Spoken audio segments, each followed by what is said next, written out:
archivada como la primera. Por lo tanto, no hay ninguna causa en ese sentido en donde él, que esté abierta, que esté en trámite, y en donde él tenga un riesgo cierto de ser imputado. Por eso, lo del artículo 18 también es una farsa, digamos, la dinámica que vino a traer Robles. Es una farsa, pero con el artículo 18 tenemos menos herramientas que con el artículo 8. En el artículo 18 no le podemos pedir a nadie, Claro. y nadie estaría en condiciones de decirle a Robles, declará. Por lo tanto, vamos a ir por el artículo 8. Cuando tengamos eso, bueno, ahí vamos a ver si cuando vuelve a declarar, ya sea para el careo o para la ampliación de la declaración testimonial, veremos cuál va a ser la actitud, si finalmente lo denunciamos penalmente por falso testimonio, que también te digo que corresponde, ¿no? Por lo que pasó Diputado, hoy. agradeciéndole y pidiéndole también una síntesis en ese sentido, ¿cuál era el objetivo entonces de la presencia, de la solicitud del testimonio de Robles? ¿Qué buscaban desde el oficialismo conocer de su participación en esta causa en particular de coparticipación? En realidad, en coparticipación, pero también le preguntamos sobre otras causas en donde también aparece Robles, porque en Consejo de la Magistratura también hay conversaciones con D'Alessandro. En Obra Social, el contador Marchi le fue a llevar el famoso informe 4, y entre Rosati y Robles le pidieron que lo destruya, que no lo presente. Es decir, en todos los casos tenemos... era importante contar con el testimonio de Robles. Pero fundamentalmente en el tema coparticipación y en el tema Consejo de la Magistratura, lo que había que establecer es si Robles tiene una amistad con D'Alessandro, que es era el principal beneficiario del expediente, y si esa amistad, cuál es el alcance de esa amistad, y si las conversaciones que se publicaron en su momento entre ellos dos eran ciertas y tenían... digamos, si eran verosímiles y si efectivamente existieron. Lo más importante tiene que ver con esa relación con D'Alessandro, que bueno, directamente se negó a declarar si es amigo o no es amigo de D'Alessandro. Ni esa pregunta respondió. Claro, ni siquiera si lo había visto alguna vez, ¿no? En definitiva. Exacto. Gracias, diputado, por este ratito en la tercera edición de ETV. Hasta cualquier momento. Gracias, Lourdes, también. Bueno, de nada, Amanda. Hasta luego.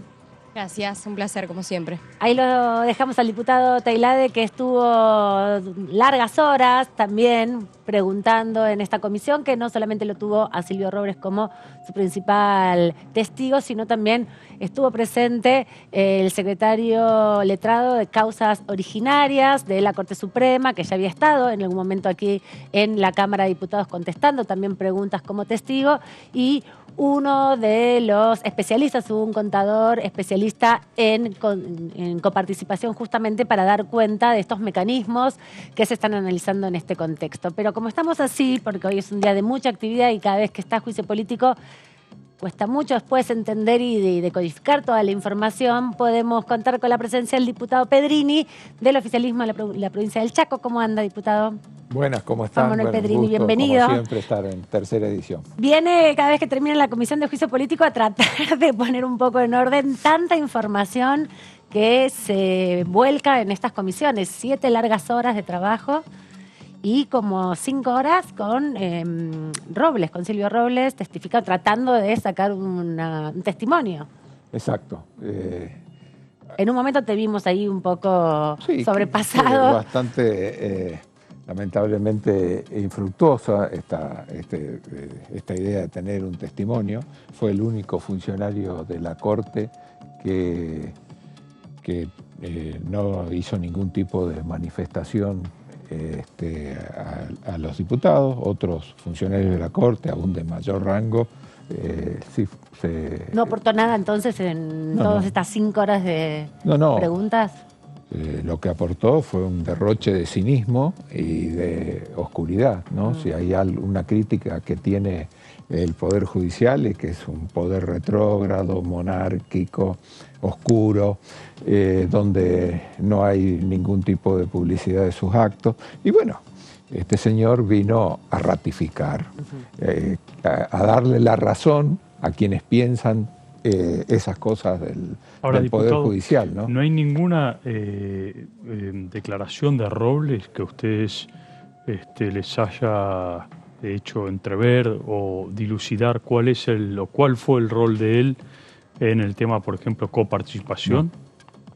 No, yo al menos hice un gran esfuerzo por tratar de rescatar algo y no, él a todas las preguntas invariablemente respondía amparándose. Porque en su momento la entonces secretaria del Ministerio del Interior, Batakis, habló de una participación de Robles. Sí, Sí, lo señaló en un esquema, de hecho, Sí, ¿no? sí, Que había sí, hecho sí, la en- sesión pasada. Razón por la cual digo, en este punto no dejan claro el testimonio de Robles de que hubo cierta participación de él en No, él reconoció sí que estuvo, pero no se acuerda en qué lugar se sentó y que había otras personas y no dio mayores diferencias sobre eso. Lo que más se le preguntó es, o sea, coparticipación con caso Robles, bueno, la relación es muy estrecha porque había algunas publicaciones que inclusive habían un fallo de la Corte que llevaba el nombre de él se autoadjudicaba un fallo. O sea, acá no quiso dar ningún tipo de respuesta, amparándose en que no es abogado, y que no sabe de derecho, pero bueno, tenía la presunción o quería tener una cucarda en su paso por la Corte de adjudicarse un fallo de la importancia del de coparticipación, que fue yo te diría que fue el fallo que desencadenó este juicio político. Diputado, pero ahí recién el diputado Tailade decía que lo van a convocar nuevamente para una ampliación testimonial, además del careo, ¿no?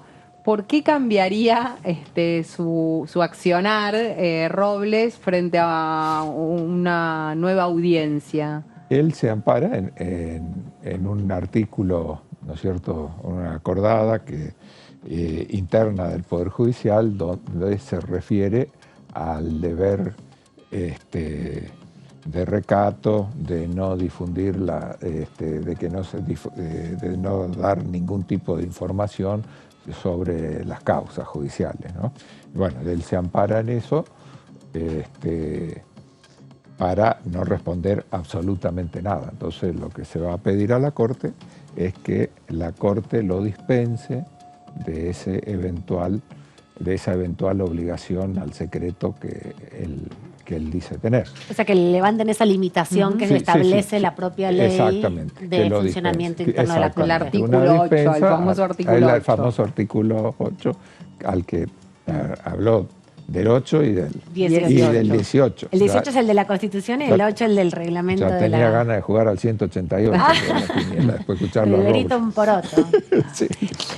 Te quería preguntar, porque en un momento, cuando te tocó al final de la sesión, de la comisión, hacer algunas preguntas, no te permitieron, de hecho, avanzar en un contexto que querías instalar respecto del rol de Robles en otra función pública que tuvo, respecto también a su relación en el Ministerio de Economía cuando Felisa Micheli era ministra, ¿no?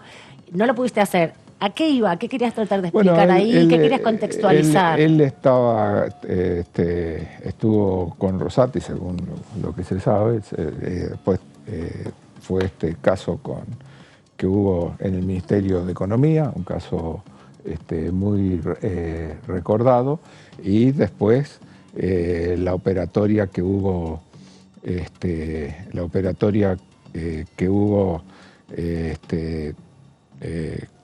ya como, según publicaciones, la operatoria que él hizo para lograr la sanción de una ley y de periodistas que operan con los medios. Bueno, hay versiones, yo se lo quería preguntar a él, de que quien filtró esa información de ese hallazgo en el baño fue él mismo. Entonces, como yo no tengo no quería manejarme con supuestos. Mi intención era preguntar eso, preguntarle por qué bien operó eso, si es verdad que operó eso, así como operó la causa de coparticipación y cómo operó. O sea, estamos ante un operador todoterreno, opera mediáticamente, si es verdad eso, opera a través de fallos y opera hasta cómo debe actuar el Senado de la Nación. Cuando le dijo también a Alessandro, le daba instrucciones que era importante que la oposición no se presente a dar quórum, porque iban a legitimar un proceso y luego no se iban a poder presentar ante la Corte, porque ya legitimaron, sentado en sus bancas, hubieran legitimado el proceso de designación de Doñate. Cabe aclarar que toda esta información apareció en los chats que se filtraron, que en su momento Marcelo D'Alessandro dijo dos cosas un poco contrapuestas. Por un lado, que esos chats no eran reales, y después dijo que habían sido adulterados, ¿no? Sí, exactamente, ¿no? Y hay otro abogado, no me acuerdo el nombre ahora, que se lo volvió a citar, que dijo que los chats eran ciertos y que los del lago escondido eran eso, ¿no? Bueno, y que no tienen nada que ocultar, pero no quiso concurrir a la Comisión de Juicio Político. O sea, estamos ante un jugador polifuncional, opera con los medios, opera la presencia o no de bancadas en el Senado de la Nación y opera directamente fallos.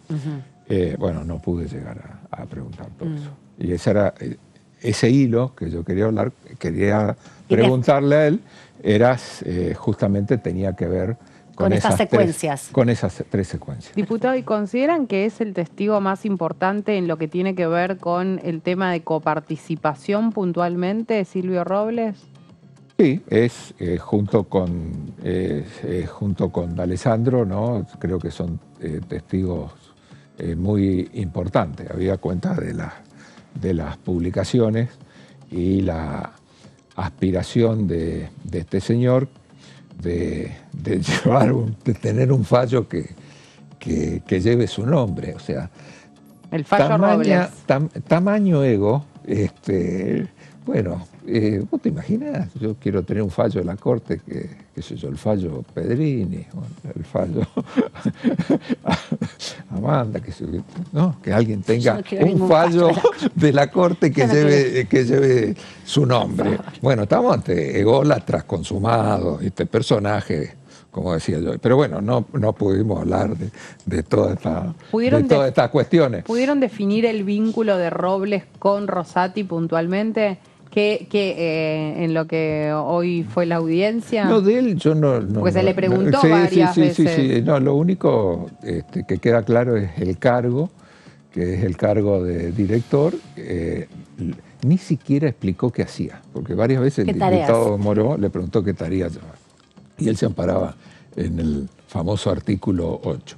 O sea, yo digo, bueno, nadie está obligado a declarar contra sí mismo. Ahora, hace a un principio no escrito de transparencia de la democracia. Bueno, si estoy cobrando un sueldo, ¿cómo no voy a poder explicar lo que hago? ¿Qué hago yo? Saco fotocopias, soy vocero, ando dando vueltas con los cosos, opero esto, aquello, llevo las cuentas. Algo. ¿Cómo no voy a poder, un funcionario público, por más que sea el Poder Judicial, cómo no va a poder explicar en qué se desarrollan sus tareas? Por eso lo que usó de oscurantismo, a lo mejor me expresé mal con él, le pido pública disculpa, le dije oscuro, él no es oscuro. Lo que sí, no hay transparencia. Dijo que se sentía discriminado por sus palabras. Bueno, fueron poco felices. En ese sentido, no es mi intención hacerlo sentir discriminado. Lo único que yo quería era que cualquier funcionario de una república tiene la obligación, el deber, que no está escrito en ningún lado, pero si te preguntan unos diputados, ¿y vos qué haces ahí?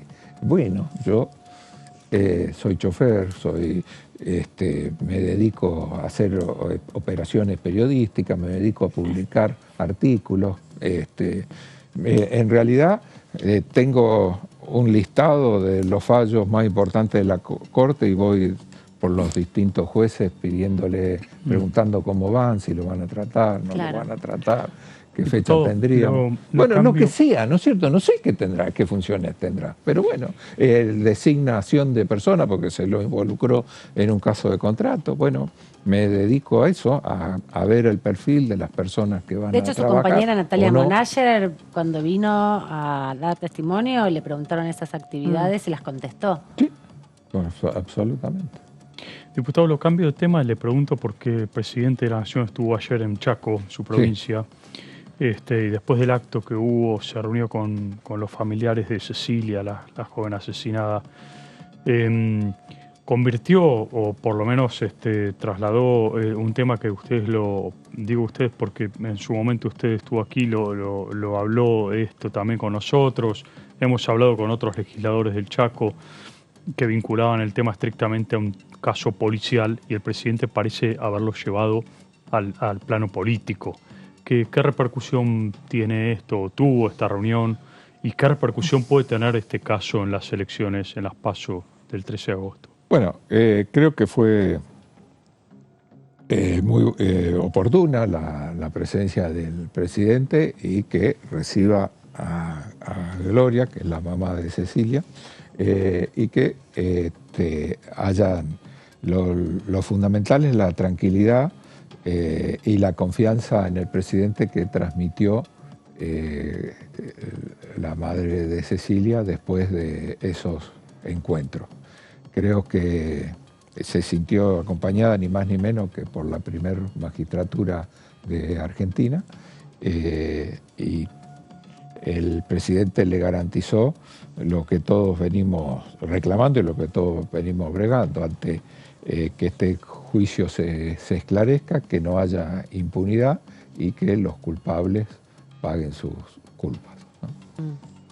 Quería preguntarle, bueno, volviendo a juicio político, entiendo que es muy importante también para la provincia la presencia del presidente de la Nación, además en un contexto también de inauguración de un conversatorio, de un congreso, ¿no? Sobre Congreso discapacidad. Internacional sobre Discapacidad. Claro, algo Así que también fue, pone en agenda uno de los temas de acá del Congreso de la Nación.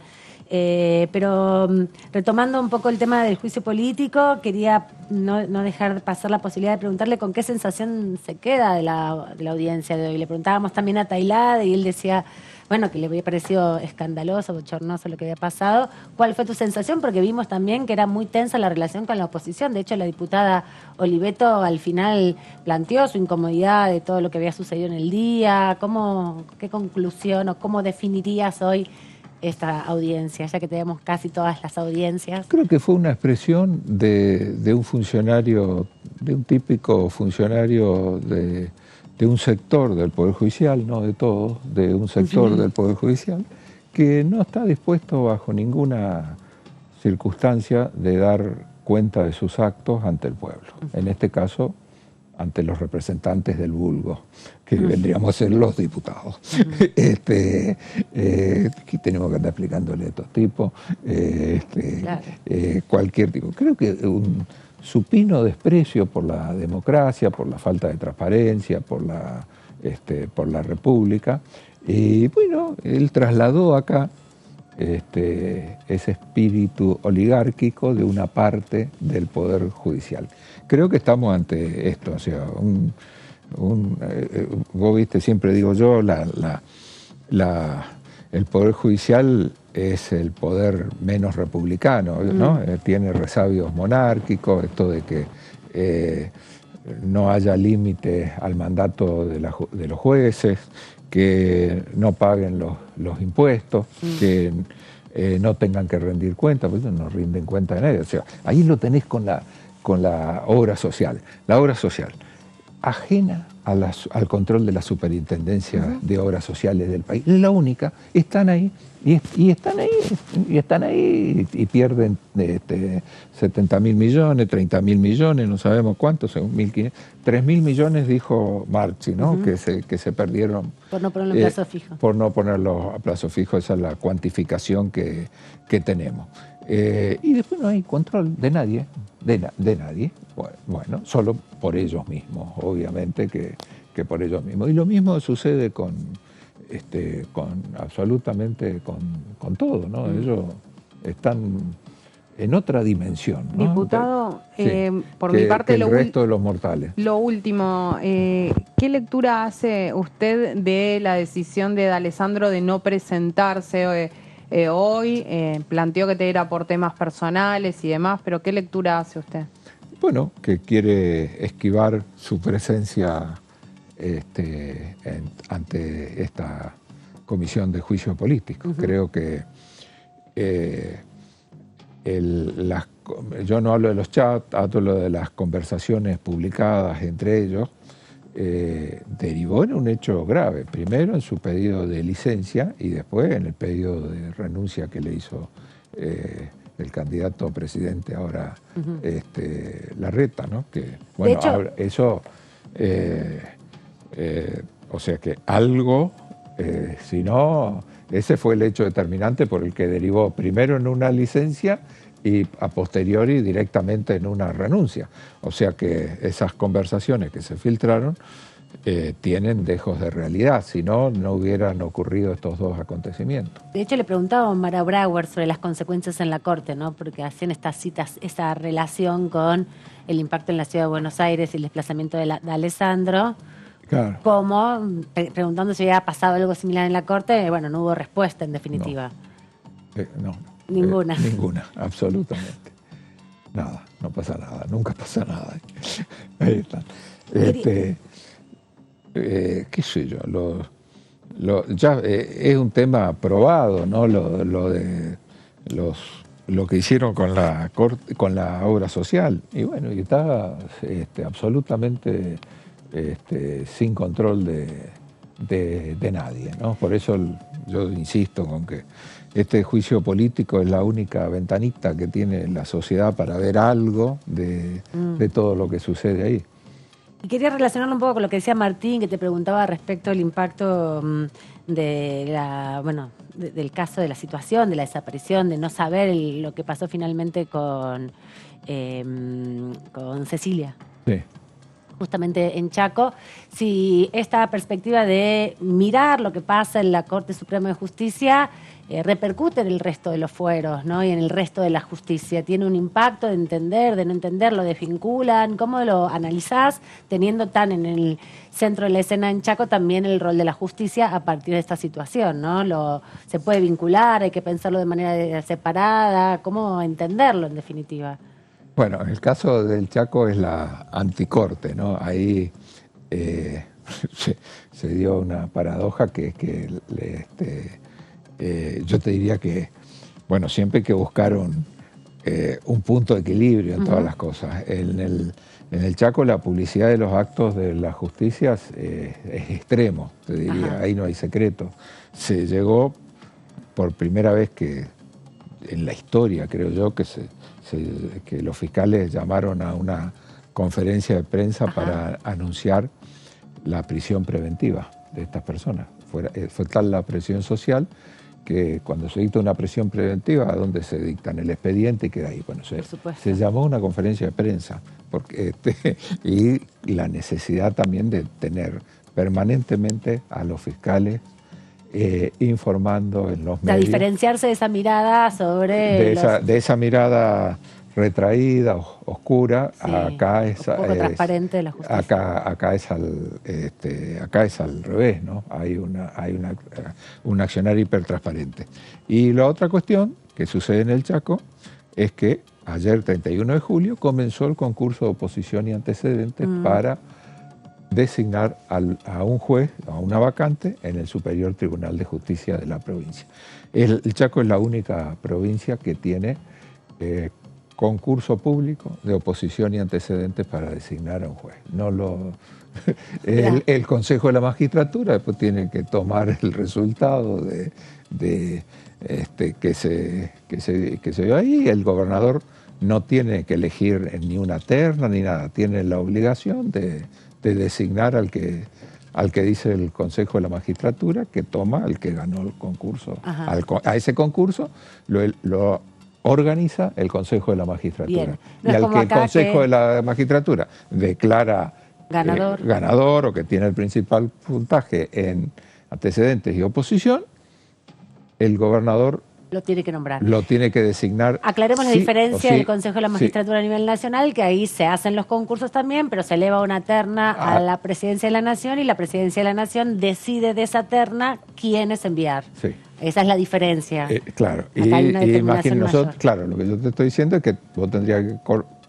El Superior Tribunal de Justicia sería la Corte Suprema del Chaco, Exacto. ¿no es cierto? O sea, y vemos acá, bueno, qué Un sé yo, recorrido diferente. no vamos a hablar mucho, pero vos te imaginás un concurso público de oposición antecedente, y acá el antecedente que tenés de Rosati y de Rosenkrantz fue un decreto del único presidente que se animó en democracia a designar a un juez de la Corte, que fue Mauricio Macri, por su propia voluntad.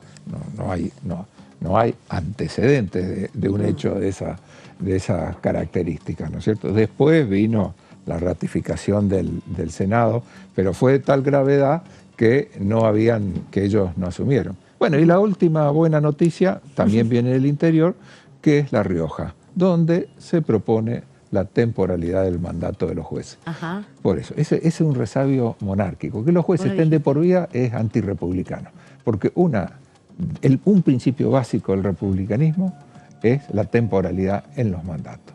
El otro es la elección de la autoridad. Bueno, entonces, a ver, ¿qué son? ¿Tan especiales los jueces? No pueden... No.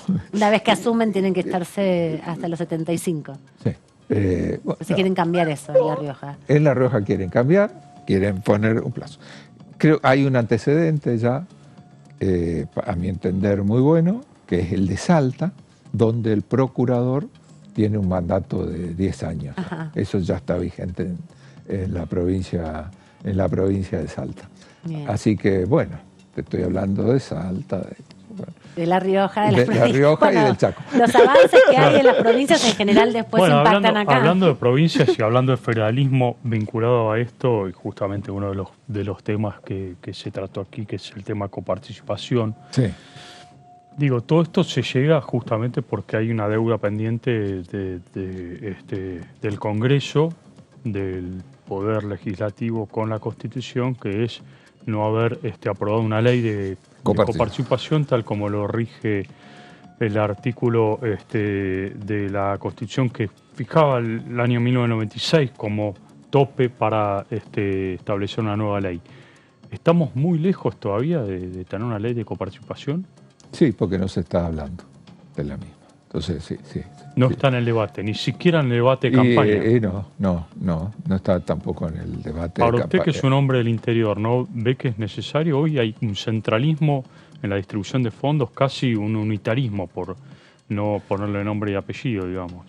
Creo que sí, es uno de los debates que nos quedaron pendientes, ¿no? En el artículo 75 es de la Constitución Nacional que pone la manda al Congreso de teniendo en cuenta, entre otras cuestiones, el costo de los servicios, también teniendo en cuenta las necesidades de desarrollo de cada región del país, así tratar de tender a un desarrollo más armónico, establecer un nuevo régimen de coparticipación federal. Es difícil porque se requiere el consenso de todas las jurisdicciones, incluidas de todas las jurisdicciones provinciales y también de la Ciudad Autónoma de Buenos Aires, y luego ese acuerdo debe ser ratificado por cada legislatura provincial. O sea, la unanimidad debe ser total. Es difícil, pero no imposible. Cuando se intentó hacer cuando se hizo todo este procedimiento, fue, por ejemplo, en la época del menemismo, cuando se crearon las AFJP y ahí, ¿no es cierto?, parte de los... ahí se hizo una detracción del 15% de los ingresos de todas las provincias para solventar el sistema, que al estar la FJP ya dejaban de aportar al ANSES, entonces eso producía, lógicamente, una caída en la recaudación del ANSES, porque los fondos iban a estos fondos de capitalización. a estos fondos de capitalización. Bueno, ahí se recorrió este sistema, ¿no es cierto? Ahí se recorrió sea que este sistema. en el sistema de las AFJ Paz... ya se lo hizo. Y llama la atención, ahí se lo hizo para crear un sistema que beneficiaba a determinadas AFJP. O sea, y se logró, todo eso se logró para poder hacer eso. Pero ahora, se pusieron todos de acuerdo, las jurisdicciones se pusieron todas de acuerdo para detractar el 15%. Para entregar el 15%, para solventar el déficit de la O sea que hay una que le experiencia, generaba... bueno, era otro tiempo, pero hay una experiencia. Y en favor del capital, no de la provincia. No en favor del diputado. Lo llevo al terreno de lo electoral. Dos consultas respecto a este tema. Primero, ¿cuánto cree que el femicidio de Cecilia Strisowski influyó en los resultados de las elecciones en Chaco? Y al mismo tiempo, si cree que van a poder revertir justamente ese resultado en las próximas elecciones. Sí, yo creo que sí. No estoy en condiciones de cuantificarlo. A cuánto fue la pérdida o ganancia de votos de uno u otro sector, porque sería contrafáctico, apreciaciones contrafácticas y meramente especulativas. Pero sí te digo que la provincia del Chaco, esa elección para mí va a ser un observatorio de quienes estudian los procesos electorales en los próximos años, porque se hizo bajo un asedio mediático muy fuerte. O sea, eso comenzó en la semana previa al acto electoral y bueno, era una ola que iba viniendo el lunes, martes, el miércoles se establecieron ya todas las cadenas nacionales a transmitir desde el Chaco. El viernes se terminó la veda.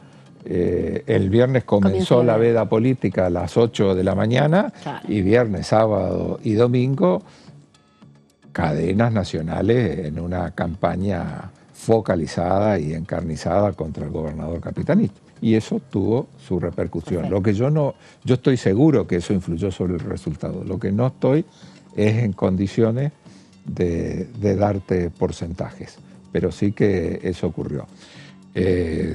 Lo único en que me asiento en que la mayoría de las encuestas, aunque vienen fallando, eran contestes en que habría un resultado favorable a nuestra fuerza.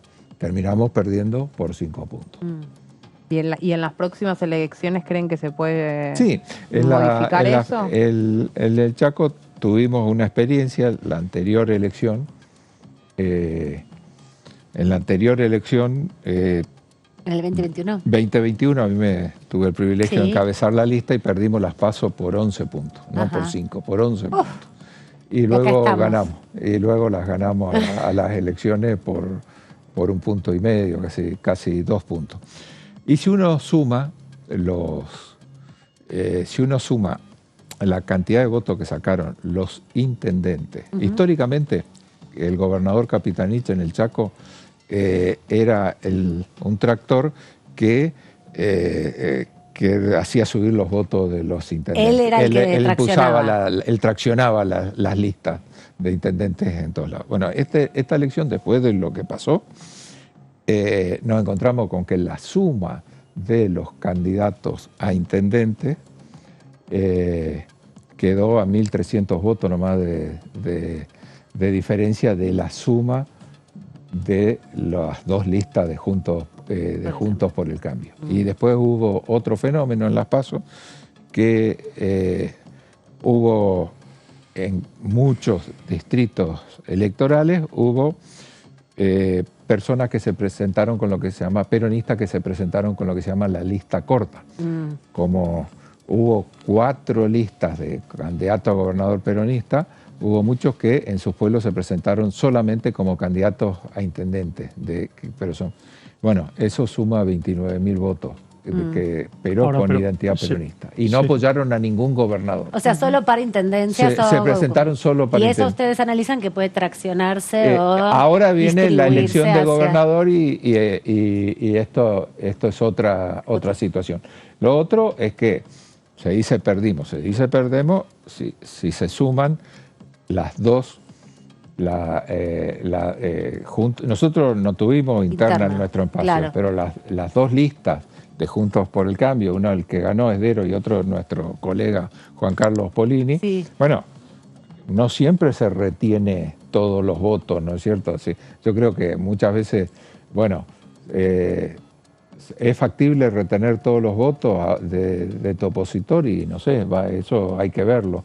O lo mismo ahora, es muy factible que el ex gobernador Pepo, que sacó 9.000 votos en el Chaco, se sume a la lista de Jorge Capitanich. ¿Van a venir los 9.000 votos que él sacó? Y no sé, pero seguramente la mayoría sí. Pero se está dando un fenómeno, digo, en las provincias, caso de San Juan, San Luis, Chubut, sí. Santa Fe, en donde pierde el peronismo, ¿no? Es un fenómeno de hartazgo con el gobierno nacional, con que ha pegado la inflación, con que la gente no llega a fin de mes, con que la crisis económica, con que el nivel de pobreza es elevado. ¿Qué es esto, digamos? ¿O a qué responde? ¿Esto es un fenómeno que se repercute a nivel nacional, digo? Sin lugar a dudas que repercute. Uno va a ver que se está dando un fenómeno en que los referentes locales, en nuestro espacio político al menos, y también se da en la oposición, los referentes locales tienen una intención de voto mayor a los nacionales. Ese es un fenómeno interesante que se está dando en toda la fuerza, menos en la de Milei. Si uno ve en el que es a la inversa, claro, sí. O por lo menos eso es un buen análisis, encuestas, ¿no? Si uno analiza de lo local a lo los nacional. Candidatos locales de Juntos por el Cambio se va a encontrar en cualquier provincia que están arriba. Y lo mismo está sucediendo en nuestra fuerza política, ¿no es cierto? Si quieren dar cifras, no hay problema, pero qué sé yo, según las encuestas públicas que hay, en la provincia del Chaco, te pongo como ejemplo, Larreta y la exdiputada Burris estarían en alrededor de 18 puntos cada uno. Sergio Massa estaría en alrededor de 29, 30 puntos cada uno. Bueno, 29, 30 puntos y Grabois estaría con 5 puntos. Eso es lo que se dice de las encuestas. Ahora, Esdero o Polini tenían como intención de voto mucho más de los 18 puntos que podían tener. Y lo mismo podríamos decir que Capitanich con Ahora, esto. diputado, Por igual eso a nivel nacional lo que sí está sucediendo es que Juntos por el Cambio está gobernando o va a gobernar más provincias que de las que hoy tiene. Tiene 3 provincias Sí, más la ciudad de Buenos Aires, son 4 distritos y por lo menos vemos que todo asoma que van a gobernar entre 8, 9 y podrían llegar a ser hasta 10 distritos del país. Sí, sería... Esos son datos de la realidad, hay que ser respetuoso de la voluntad popular. ¿Y qué análisis hacen de eso? Bueno, tiene que ver justamente con lo que te decía, ¿no? Yo creo que son... las provincias son...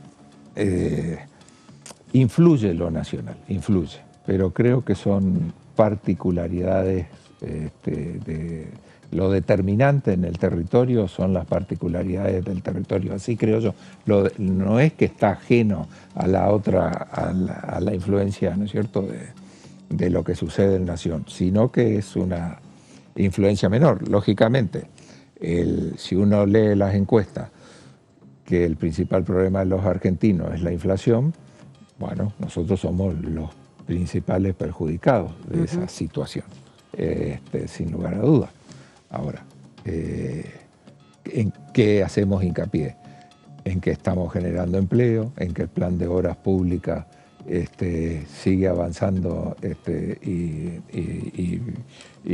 muy bien en todos los lugares, en que seguimos adelante con las conexiones de fibra óptica, garantizando la igualdad digital prácticamente en todo el país. Ahora viene el gobernador de inaugurar más de 300 kilómetros de fibra óptica en el impenetrable. Eso era impensable. Hace una década no había luz. Bueno, ahora ya hay internet, fibra óptica, agua. La transformación que sufrieron las provincias, esto cuando Alberto dice,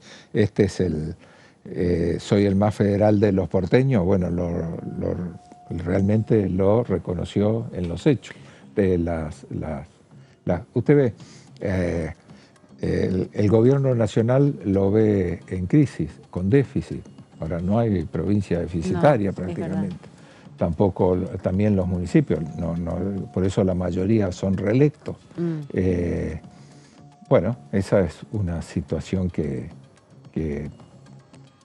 tenemos que tener claro cuando pensamos en todas estas cuestiones. Hay fuerzas provinciales que tienen en su interior personas que están con Sergio Massa, otros que están con... la elección del diputado Figueroa, que terminó con 60 años de hegemonía en Neuquén. Bueno, usted vio cuando lo felicitaba a todo el mundo, ¿no es cierto? Sí. Desde algunos de Juntos por el Cambio se querían apropiar. Él decidió sacarse una foto con Massa, lo cual me exime de mayores comentarios respecto de quién recibió mayor apoyo y dónde estaba parado. Pero bueno, ese es un caso también el caso de Poggi en San Luis, que tenía el apoyo de Adolfo Rodríguez Sá, ¿no es cierto? Sí. Y fue también Larreta. Eso se está dando, donde hay fuerzas fuertemente arraigadas en lo local. Bueno, el propio Torres venía del peronismo, ¿no? En algún momento, antes de ser parte del PRO. Bueno, por eso son cuestiones que tienen que ver con las particularidades. No vamos a contar los experonistas que están en el PRO porque creo que son muchísimos. ¿La figura de Grabois no tiene peso en la provincia de Chaco? Sí, Grabois es una persona respetada, tiene una intención de voto importante. Creo que él refleja esta situación de la irrupción en Argentina de los movimientos sociales, y creo que para él es un gran desafío. Ahora ya no se presentarse como un dirigente social que incursiona 100% en la política al presentar su candidatura a presidente. Creo que está muy bien lo que está haciendo, es una figura joven, y la verdad que me asombra la catarata de propuestas, de ideas que está llevando adelante en ese sentido, ¿no? Te quería preguntar, y ya agradeciéndote este rato, no solamente por contarnos de juicio político, sino también sobre Chaco, si estuvieron hablando, ya que estaba cerca del presidente del bloque, sobre posible sesión pronto, después de las PASO, el 13 de agosto. Sé que estaba él ahí hablando con varios diputados y varios periodistas sobre acordar una sesión. ¿Qué te contó? No hablé con él, no hablé de la próxima sesión. Estaba muy concentrado en las respuestas de Robles. Bueno, no nos puedes adelantar nada. Maldición. No. La próxima será entonces. La próxima. Gracias, diputado Pedrini, por este ratito aquí en la tercera edición. Gracias a ustedes. Nosotros nos vamos a ver lo que decía el diputado Eduardo Valdés, que habló con nuestra compañera Lourdes López al finalizar la reunión de la Comisión de Juicio Político. Yo, sinceramente, primero la evaluación que hago de la Comisión de Juicio Político es muy importante. Fíjense que desde que comenzó esta comisión a sesionar, tuvieron que desplazar al administrador general de la Corte Suprema, al doctor Marchi. Lo desplazaron sin motivo fundado, solamente porque él declaró ante nosotros que había dictaminado objeciones a la administración de la obra social del Poder Judicial y de otras cuestiones de la Corte, y lo eyectaron de la Corte y lo mandaron a la Cámara de Previsión Social.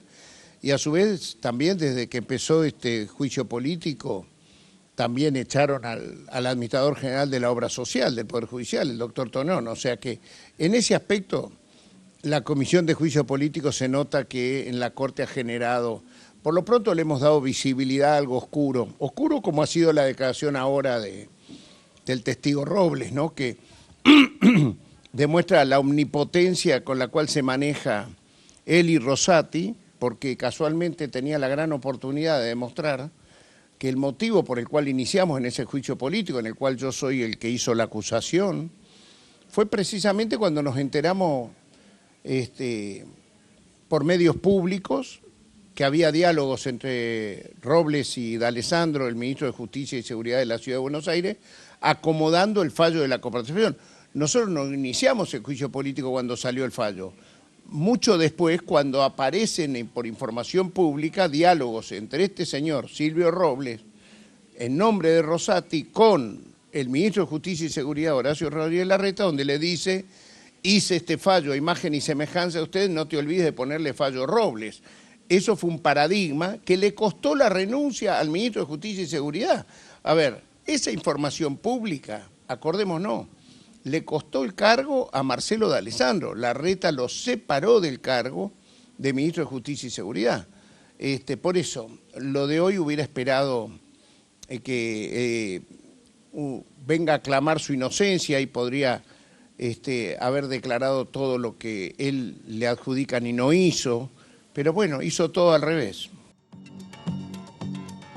Escuchábamos ahí el testimonio y la reflexión del diputado Valdés, uno de los diputados también protagonistas de la comisión. Sí, estuvo ahí sentado participando de la comisión mucho. Es uno de los diputados que más vemos ahí, como antes hablábamos con Tailade, que también es uno de los diputados que suele tener mucha participación en la comisión. Bueno, el diputado Pedrini. Hay la diputada Brauer, que siempre pregunta, hace las preguntas difíciles, le toca. Vanessa Sila, y vemos que está siempre Oliveto, Juan López, Álvaro González, estoy hablando ya de la oposición, diputados que suelen estar bastante en las diferentes audiencias y que tienen participación. Hoy decíamos al comienzo del programa que tuvieron muchos intercambios, muchos enojos. De hecho, al final, la propia Oliveto, vos recién la mencionabas, llegó a decir que ella analizaba hasta qué punto tenía sentido seguir participando de la comisión de juicio político de las diferentes audiencias, justamente por el tono que hubo hoy. Estaban bastante enojados desde la oposición por el trato que se le dio a Robles por parte del oficialismo. Desde el lado del oficialismo lo que planteaban es, bueno, vino un testigo directamente a no responder nada. Dijeron en algún momento que no venga o que no responden a casi lo mismo. Exactamente, porque sentían que estaba de alguna manera obstruyendo la labor de la Comisión de Juicio Político al querer tener información de primera mano que Robles podía llegar a darles. Más allá de esto que antes nos decía Tailade, bueno, una cosa es cuando citaba el artículo 18 de la Constitución por un tema relacionado a una causa judicial donde él fue denunciado y que podría llegar a terminar perjudicado con algo de lo que podía decir en la comisión. Y otra cosa es hablar todo el tiempo del artículo 8 justamente para no poder contar ni siquiera cuál es la labor que él lleva adelante dentro de la Corte Suprema de Justicia. Sí, recordaba, por ejemplo, el testimonio del secretario letrado de Rosenkrantz cuando vino, justamente planteó, explicó específicamente cómo él trabajó en la causa 2x1, que trabajó todo el verano, que se había llevado las copias de los expedientes. De hecho, cuando le dijeron cómo era que circulaban los expedientes, un poco se rió. En ese momento hubo muchas idas y vueltas, incluso con la diputada Sila, y recuerdo cuando testificó. Sí, total. Y que decía, bueno, las cargaba un poco a los diputados, decía, bueno, sacamos fotocopias y se los llevamos a cada despacho, como tratando también de a veces hacer notar que las preguntas que se hacían eran un poco redundantes o eran preguntas por ahí más de contexto para entender el trabajo. Pero bueno, es sin duda el testigo más difícil hasta el momento, porque el otro que se amparó mucho en el artículo 18 de la Constitución era Tonón, que tuvo que venir casi por la fuerza pública, porque que también se lo clasificó como reticente, pero era otro contexto, porque Tonón tenía una causa, está siendo procesado por una causa por la defraudación de la obra social del Poder Judicial de la Nación, que tiene implicancias de delitos graves, ¿no? Acá el testigo tiene obligación, primero, de decir verdad, y segundo, está aportando información para una investigación que no lo tiene al testigo como imputado o como señalado, sino como alguien que puede aportar sobre todo mucha información de contexto de algo que no conocemos, que es cómo funciona el Poder Judicial en principal aspecto de la Corte Suprema de Justicia, ¿no? Cómo circulan los expedientes, y no es lo mismo que un juez firme al principio del proceso, de una causa, la resolución de esa causa judicial, que lo haga al final, ¿no? Porque tiene que ver, ya lo habían explicado varios de los letrados que trabajan en la Corte, con los temas de interés de cada uno de los diputados, cada uno de los jueces, ¿no? Los temas que tienen que ver con más administrativo pasan primero por Rosenkranz, que son sus temas de los contratos. Los temas que tenían que ver más con derechos laborales pasaban más por primera instancia por la entonces jueza Hayton de Nolasco. Eso lo fuimos aprendiendo a partir de los testimonios que dieron los trabajadores, en este caso de la Corte Suprema. Exactamente. Y bueno, queda en la agenda, todo es pendiente de la Comisión de Juicio Político, los dos temas que hoy se postergaron. Uno, el tema del relevamiento del secreto, ¿no? Para el caso de los funcionarios de la Corte, y el otro tema sería la reprogramación de fechas para la invitación a Alessandro, que fue postergada por pedido del propio Alessandro, que no tiene fecha todavía, ¿no? No se pusieron de acuerdo todavía en la fecha. ¿Les parece? Repasamos lo que decía más temprano en sus 5 horas de intervención el testigo Silvio Robles, que es el secretario general de la vocalía del presidente de la Corte, Horacio Rosati. Sí, conozco a los magistrados mencionados, tengo una relación funcional. Permítame decir que al doctor Horacio Rosati lo conozco desde el Ministerio de Justicia y Derechos Humanos, cuando él fue ministro de esa cartera bajo la presidencia del doctor Néstor Kirchner. En ese momento tuve el privilegio de conocerlo. Hoy es mi superior jerárquico. Es una persona que admiro por su honestidad, por su carácter y por su integridad de principios. Más todavía cuando lo veo afrontar estas acusaciones sin fundamentos reales. A pesar de ello, seré veraz en mis dichos. Yo lo único que dije es que no puedo evaluar la decisión de mis superiores y desconozco el contenido del integral del expediente. Un poco para que ustedes vean el tono, ¿no? Porque acá fue justamente la primera pregunta que le hacen en la comisión respecto a si conoce, si tiene algún vínculo con los jueces, que son los que están siendo investigados, a ver si cumplieron o no con sus funciones de funcionarios públicos justamente, y si los conocen se tienen que excusar, no pueden testificar porque, bueno, hay una animosidad.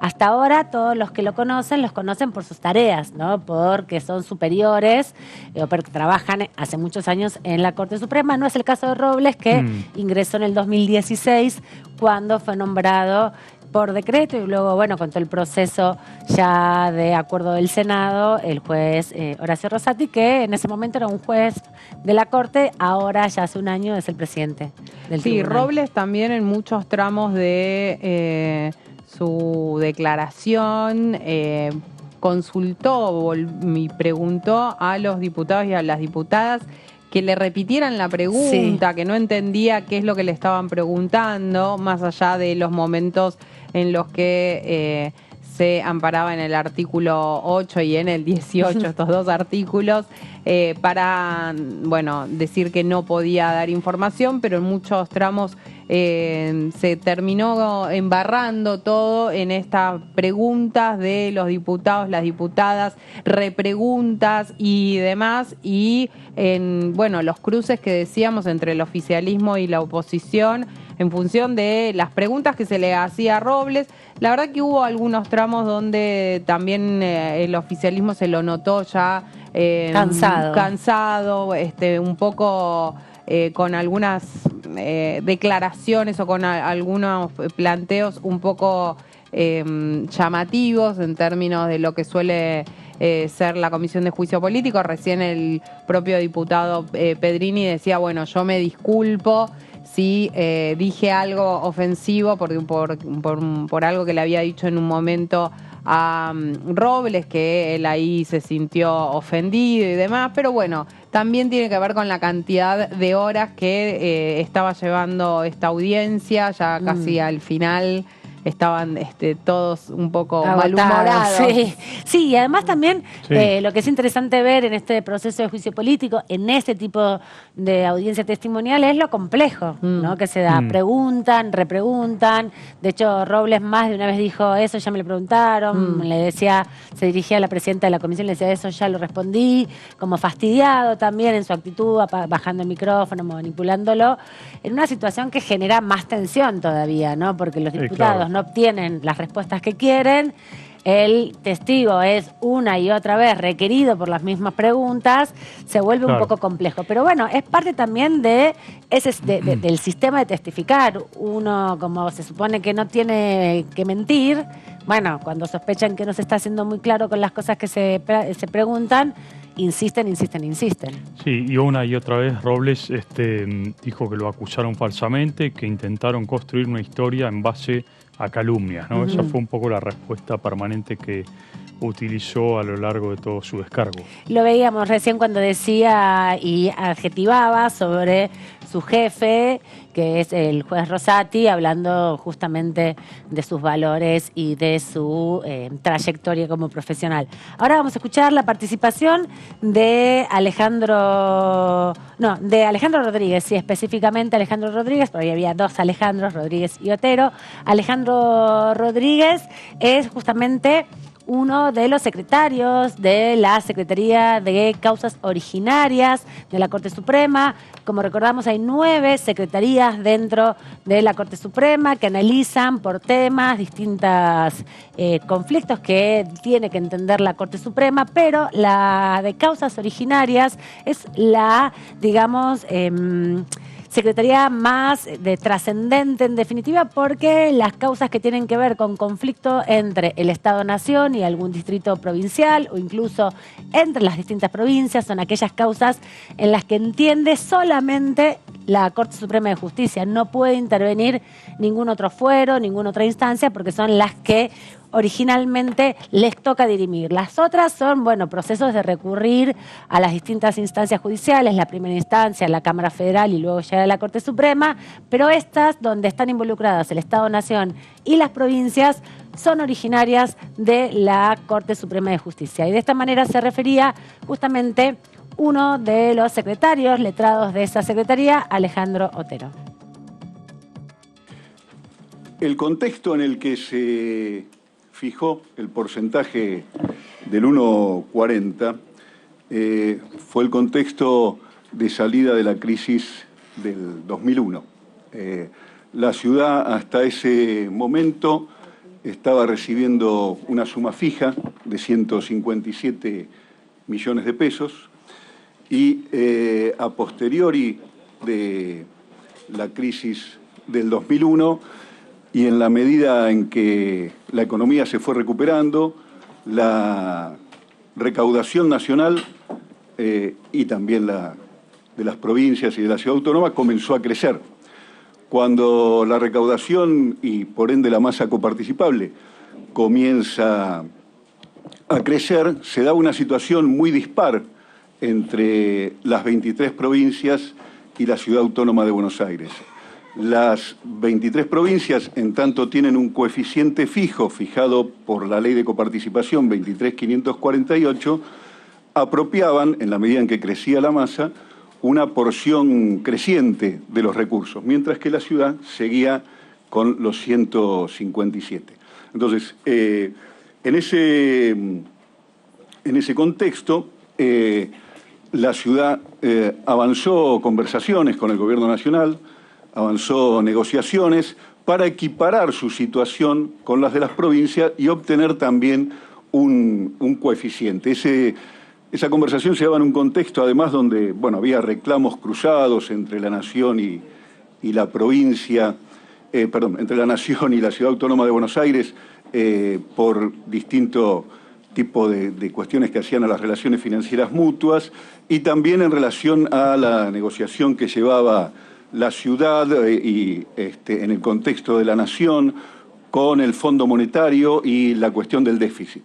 Entonces, en ese contexto donde se discutían varias cosas, la ciudad posicionó el tema del coeficiente y también algo que fue importante, que era la cuestión de la transferencia del impuesto de sellos, la competencia para gestionar y cobrar el impuesto de sellos en la ciudad.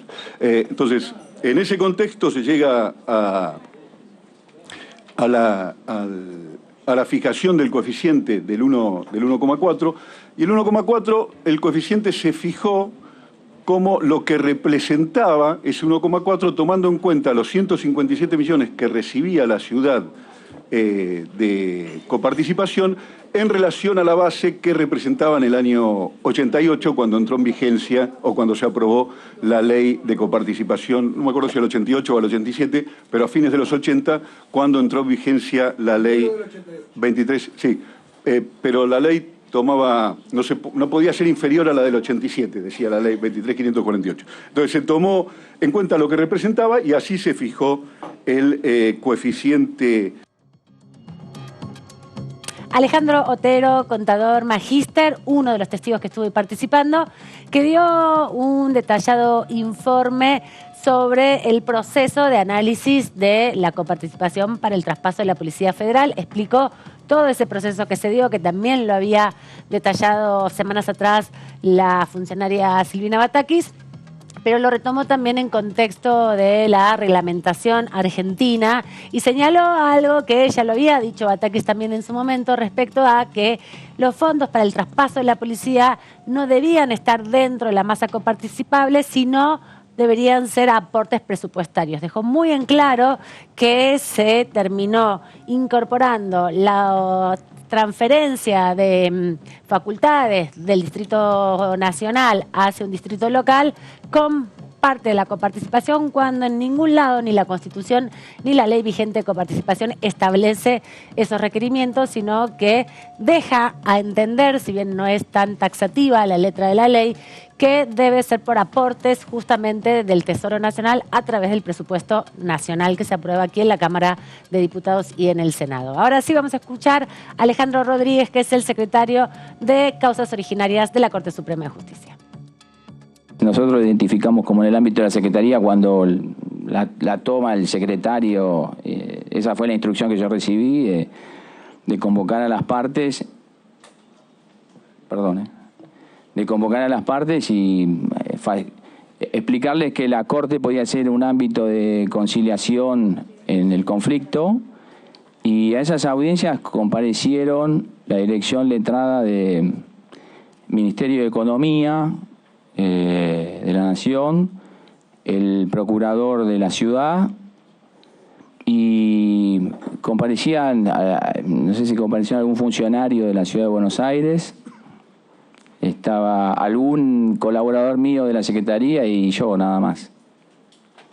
Esas fueron 2, seguro, audiencias, y creo que hubo una tercera en la que vinieron a informar que no había posibilidades de avance en una conciliación.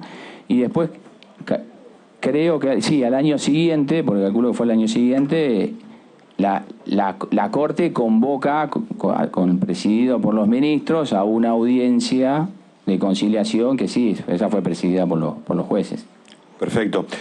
Doctor, y en este caso, las audiencias que usted llevó adelante en la Secretaría, usted dijo que fue por indicación de los ministros. ¿Fue una indicación de un ministro de los 4 por escrito, verbalmente, una providencia? No sé cómo se instrumentó eso. Pero la pregunta concreta es si es un ministro el que le dio la instrucción o fue una orden del tribunal, digamos. No, fue del tribunal. No recuerdo exactamente. No recuerdo quién me la dio, pero fue una instrucción del tribunal, sí, incluso con las características, o sea, que convocara a las partes para que les explicara que la Corte podía ser el ámbito de negociación. Eso fue el único propósito de la convocatoria. ¿Y esa indicación debería estar por escrito en el expediente o no necesariamente? Puede ser una indicación verbal y usted como secretario la decide o la dispone en el expediente. No tiene que haber constancia en el expediente. Lo único, no sé si figurará en la convocatoria que dice por disposición del tribunal, que habitualmente cuando hay una indicación del tribunal es por disposición del tribunal. Es muy probable, no recuerdo en el expediente, pero creo que enviamos las copias. Después lo vemos. Pero generalmente se dice, sí, no, se aclara eso porque no puede ser iniciativa, semejante acto no puede ser iniciativa del secretario. Bueno, justamente el secretario letrado de Causas Originarias dando cuenta un poco del proceso de la circulación de los expedientes, en este caso el tema coparticipación, tema de cómo se calculó, cómo se decidió, cómo se gestó esa medida cautelar que hasta ahora volvió a instalar en 2,75 la coparticipación de la Ciudad de Buenos Aires, cuando, recordemos, en el 2016 uno de los primeros decretos de Mauricio Macri fue justamente elevarlo a 3,95, después se bajó a 3,50 a partir del pacto fiscal del año 2017, y cuando llegó el gobierno Alberto Fernández, al poco tiempo de iniciada la pandemia, se volvió a retraer, pero ya con un análisis valorizando cuál era el impacto de esa cantidad de dinero que se requería para la sostenibilidad de la policía de la Ciudad de Buenos Aires en su traspaso de facultades de la federal. Todo eso fue lo que se explicó principalmente en la audiencia anterior.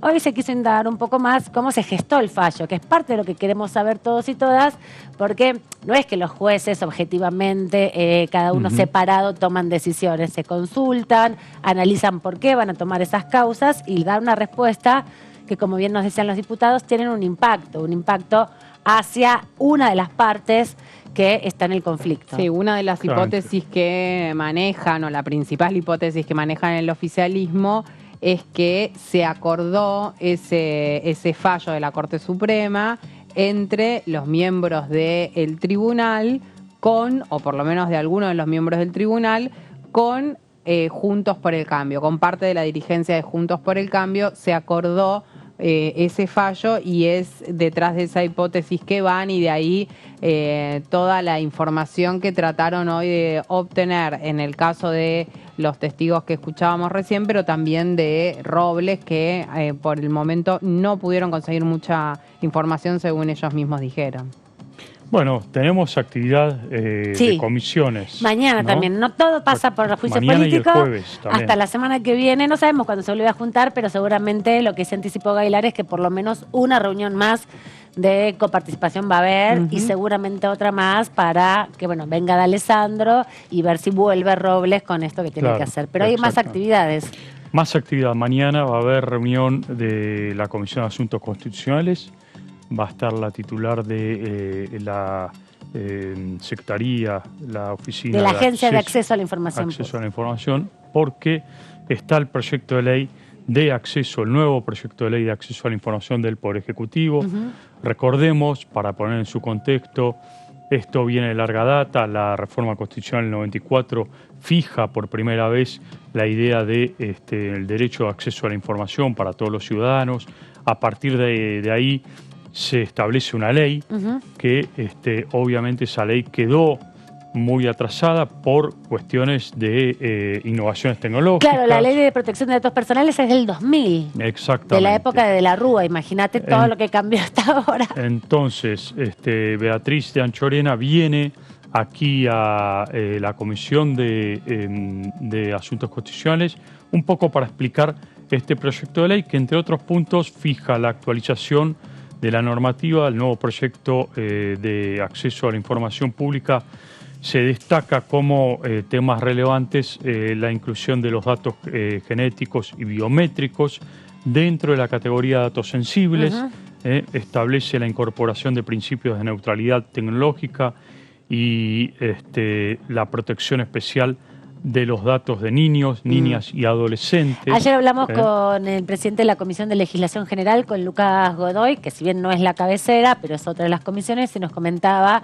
la preocupación que hay respecto al consumo de videojuegos online de las infancias, donde se dan muchos datos sin tener ningún tipo de previsión ni recaudo. Entonces esa información luego se comercializa y pone en riesgo muchas veces a los niños y las niñas ante Además, la el tecnología. proyecto de acceso a la información fija la transparencia en la creación de los perfiles, el refuerzo de las características que deben tener el consentimiento a la hora de volcar datos en las redes, la ampliación del ámbito de aplicación extraterritorial, bueno, la obligación de notificar casos de incidentes de seguridad informática, bueno, un montón de cuestiones que tienen que ver con la seguridad informática, con el acceso a la información.